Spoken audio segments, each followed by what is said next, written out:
Assalamualaikum warahmatullahi wabarakatuh. Alhamdulillahirrabbilalamin. Allahumma salli ala Sayyidina Muhammad wa ala alihi wa ashabihi ajma'in. Sahabat-sahabatku, semoga sehat selalu. Pada kesempatan ini ingin saya sampaikan suatu hadis dari Nabi Shallallahu Alaihi Wasallam yang diriwayatkan dari Abu Nuaim dan sahabat Anas radhiyallahu anhu. Rasulullah Shallallahu Alaihi Wasallam bersabda, "Arba'u minasyaqa jumudul ain wa qaswatul qalb wal hirsu wa tulul amal."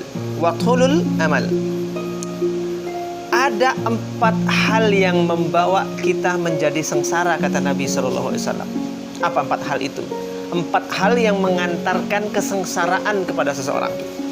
Yang pertama adalah jumudul ain, yaitu tatapan mata yang picik. Tatapan mata yang picik, tatapan mata orang pendengki. Orang yang memiliki sifat ini akan sengsara sekali, karena dia akan menilai segala sesuatu itu dengan kacamata kuda. Dia nggak mau mendengar pendapat orang lain. Dalam diskusi dia mau menang sendiri. Dia nggak mau dengar pendapat orang lain, maunya pendapatnya yang dimenangkan. Sehingga akhirnya dia dijauhi orang lain, akhirnya dibenci orang lain, karena dia merasa benar sendiri, orang lain salah. Kalau berpendapat selalu melihat kejelekan orang lain dari sisi negatif, terus suzon terus.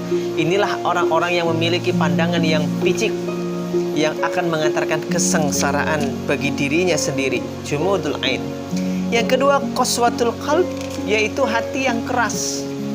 Susah dinasehati, susah mendengarkan kebenaran, susah dikasih masukan. Kalau dikasih masukan, saran, nasihat, dia bantah terus.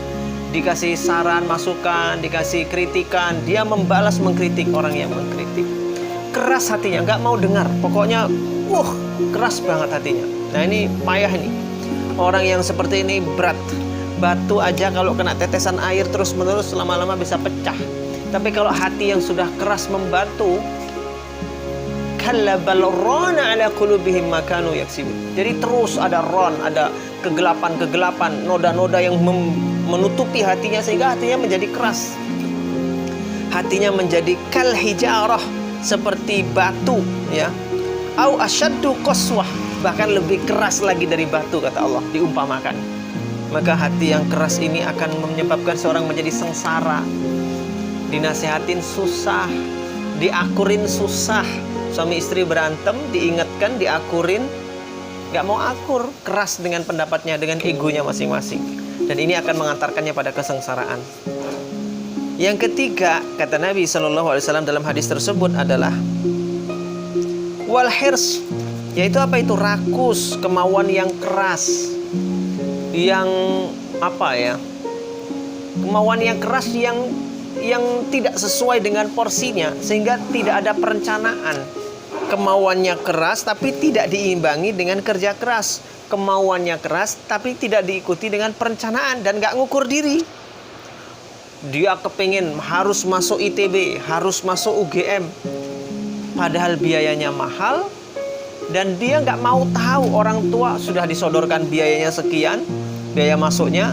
Dia nggak mau tahu orang tua dipaksa untuk bayar, padahal orang tua untuk makan aja masih Senin Kamis, tapi memaksakan diri. Nah, itu yang kadang nggak sesuai, nggak mau mengukur diri, itu yang menyebabkan kesengsaraan. Lain kalau orang begini, saya pengen masuk UGM, ITB, biayanya mahal, biayanya tinggi, tapi dia punya langkah untuk membayar biaya itu. Langkahnya misalnya dia nyambi kerja dulu sekarang, atau dia hutang dan dia janji akan membayar hutangnya setelah diterima nanti masuk. Dia punya penghasilan dari ini, dari itu. Jadi ada langkah-langkah yang dia bisa lakukan itu. Tapi dia kerja enggak, ada upaya enggak, pokoknya nuntut mau, pokoknya harus. Tapi dia enggak melakukan langkah nyata dan konkret. Nah, bahaya. Punya kemauan keras ini harus ada perencanaan dan bisa ngukur diri. Kalau enggak, sengsara hidupnya. Hanya jadi beban psikologis saja. Yang terakhir, yang keempat, tulul amal, yaitu panjang angan-angan. Orang yang panjang angan-angan ini terlalu panjang angan-angannya terhadap dunia ini. Mikirnya masih jauh, masih lama, terlalu jauh melampaui kehidupannya dan sangat melampaui kehidupannya. Panjang angan-angan, cita-cita boleh, tapi panjang angan-angan itu nggak diiringi dengan ikhtiar, upaya yang sungguh-sungguh mencapai cita-citanya. Sehingga cuman ngayal melulu, hari-harinya cuman ngayal. Dan malas kerja, cuman sibuk ngayal aja, nggak mau kerja, nggak mau acting, nggak mau action, hanya ngayal terus. Nah, ini bahaya. Lain sama orang yang punya cita-cita, lalu dia bikin perencanaan, dia bekerja. Nah, itu bagus. Artinya dia ada ikhtiar untuk mencapai sana, ada konkret langkah nyata. Dan kalau panjang angan-angan itu menyebabkan orang dua hal. Satu, kemungkinan dia akan menjadi orang yang sangat pemalas, hanya menghabiskan waktu dengan tidur, dengan menghayal. Atau yang kedua, dia akan sangat sungguh-sungguh bekerja sampai lupa dengan kebahagiaan. Dia lupa bahagia karena sibuk ngejar dunia ini.